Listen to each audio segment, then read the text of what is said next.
Osteoarthritis is the most frequent cause of physical disability among older adults in the world, affecting more than 20 million Americans, with 20% of us destined to be affected in coming decades, and becoming more and more widespread among younger people as well.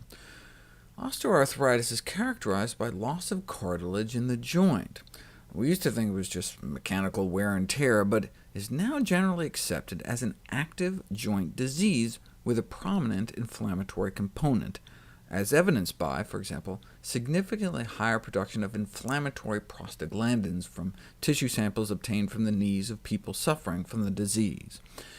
If the loss of cartilage is caused in part by inflammation, might an anti-inflammatory diet help, like it does with rheumatoid arthritis? Using optimal nutrition and exercise as the first-line intervention in the management of chronic osteoarthritis could well constitute the best medical practice. Where's the best science on what optimal nutrition might look like? The China study is a prime example, showing the serious health consequences of high consumption of pro-inflammatory foods, meat, dairy, fat, and junk, and low consumption of anti-inflammatory plant foods, whole grains, vegetables, and fruits, and beans, split peas, chickpeas, and lentils. The unnatural Western diet contributes to low-grade systemic inflammation and oxidative tissue stress and irritation, placing the immune system in an overactive state, a common denominator of conditions such as arthritis. There are phytonutrients in plants that appear to help decrease the degradation of the joint cartilage, the inflammatory activity, the cell death, and oxidative damage.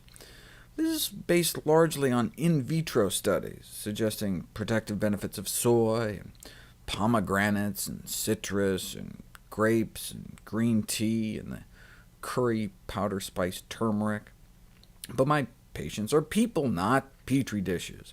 What role might the yellow pigment curcumin in turmeric play in the treatment of osteoarthritis? Well, obesity doesn't just put stress on our joints. Fatty tissue inside our joints, like in the kneecap itself, is a source of pro-inflammatory chemicals that have been shown to increase cartilage degradation. Curcumin may not only help prevent the release of inflammatory chemicals, but slow the formation of the fat pad in the first place. But enough with test tubes. There have been 2 clinical studies published to date.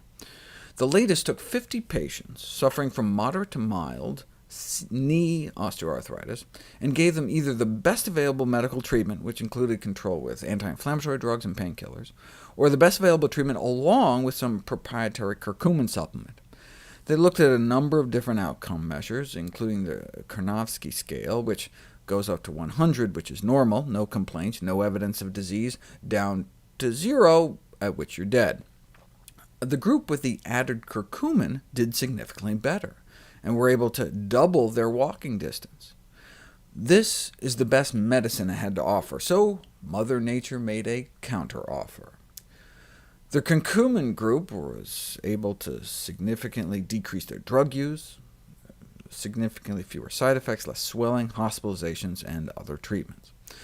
But it doesn't have to be some fancy proprietary formula. Here's the other study: the efficacy of turmeric extracts in patients with knee osteoarthritis.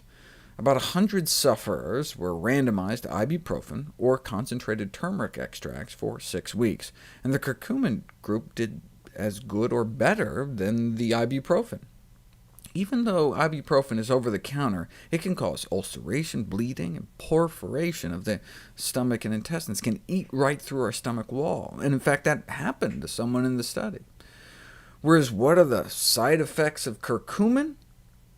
Potentially protecting against a long list of diseases.